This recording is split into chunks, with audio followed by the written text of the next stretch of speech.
প্রিয় বন্ধুরা, আমার একটা ঘুঘু পাখি আছে। সেই ঘুঘু পাখিটাকে নিয়েই আজকে আপনাদের সামনে হাজির হলাম কিছু কথা বলার জন্য।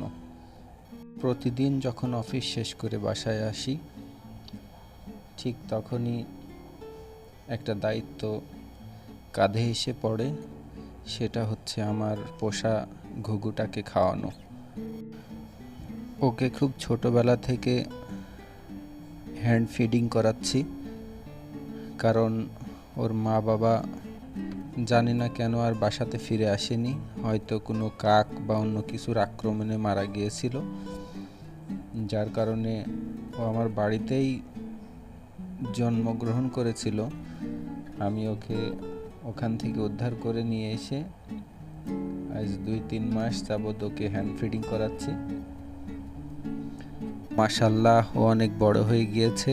আমিও চাই ওকে দ্রুত মুক্ত আকাশে ছেড়ে দিব, কিন্তু সমস্যা হচ্ছে হাতে খাওয়ানো অভ্যাস করে ও নিজে নিজে এখনও খেতে শিখেনি। ওকে যখন ছেড়ে দেব ইনশাল্লাহ আপনাদেরকে জানাবো। ধন্যবাদ সকলকে ভিডিওটি পুরোপুরি দেখার জন্য।